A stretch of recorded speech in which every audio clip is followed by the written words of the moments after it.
today my guest is Jenny Bates from Friends of the Earth, the Friends of the Earth Companion from the UK. Hello, Jenny. Hi, good afternoon. So, good afternoon. I would like to ask you 3 questions, essential questions about air quality in the world. Yep. The first of the questions is,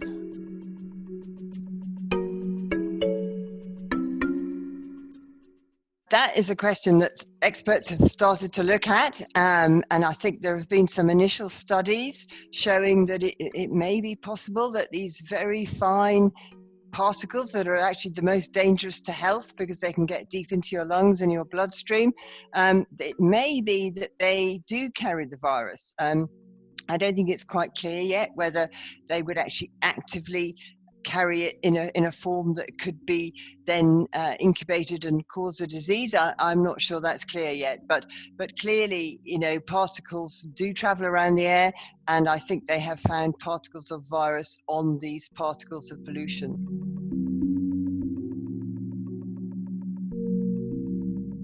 I think it generally has, certainly for a key pollutant, a toxic gas called nitrogen dioxide. It's what we would expect because that's very associated with traffic. It's, road traffic is the key source of that at the roadside. So, and we know that with people working from home, there's been less traffic, and it does seem led to less air pollution.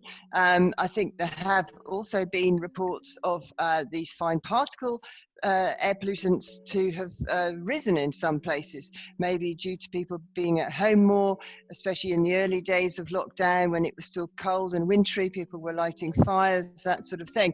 And it's probably different around the world. Obviously, the whole mix of air pollutants around the world is different.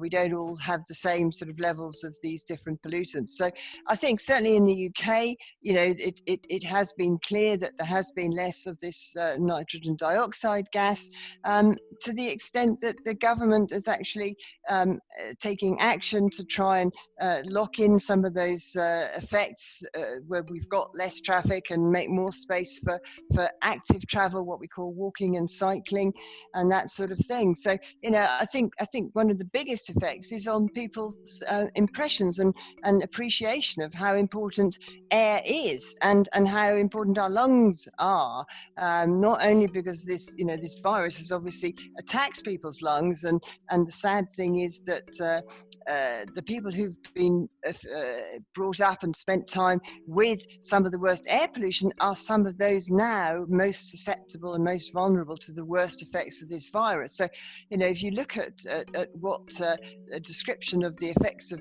NO2, this toxic gas, are, it's the symptoms sound like the same as the virus. So, it really has made people realize how lungs are important and how cleaner and better air are important.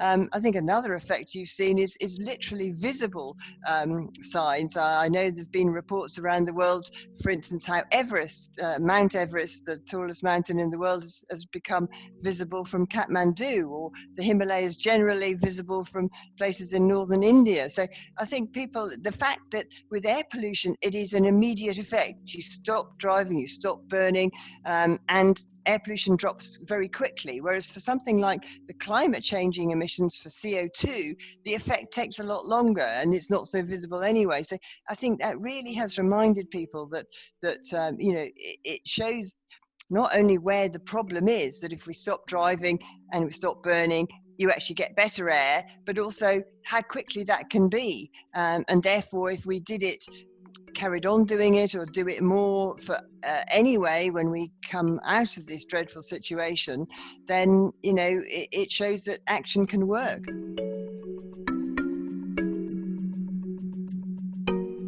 Well, it is a total sort of mixture of what works for each country, depending on the mix of the particular pollutants they've got problems with, and they are quite varied. A lot of it is generally combustion, so burning of fossil fuels, anything from oil, gas, wood, crops, that sort of thing, forests, all of those problems. But also it is farming practices, spreading of manure and slurry and that that sort of thing.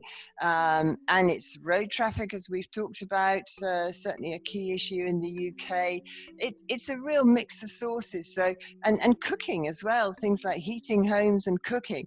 Certainly in the UK, that a large focus is on road traffic. The nitrogen dioxide toxic gas, it's the key problem for illegal levels that we've got of that at the moment, according to our laws and the World Health Organization standards for these fine particles. The UK is also failing on, as are many other places, and road traffic is also important for that, though it's not the biggest source for that.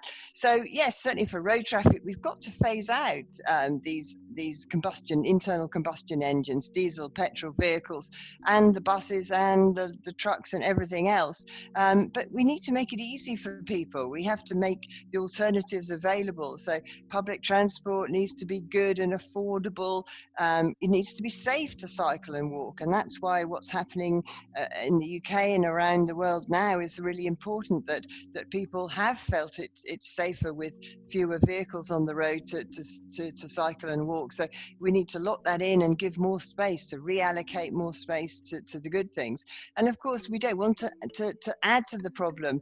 Certainly in the UK, there's a massive plan for road building, and that's just not the right thing to do, because we know that generates new extra traffic, and that's probably the case around the world as well. So it's not adding to the problem, and it's trying to invest in the good things that will help us sort of green recovery, locking in the good stuff, so that we actually can, what we call, build back better and help improve everybody's lives, because everybody wants to breathe clean air. Everybody wants to be able to get around in a way that is convenient. So, but we can do all those things and deliver all of those points together, and it can benefit communities, it can benefit the economy, because air pollution costs a lot of money in terms of healthcare and productivity problems, with people being off sick, people with asthma attacks, all those problems that can be a result of bad air. So in the UK, £20 billion a year is what it costs the UK economy. So yes, I think we know the solutions. We just have to do the good stuff and not do the bad stuff, and everybody should benefit. And it will also help with climate change, which is another pressing issue. Thank you very much for this interview.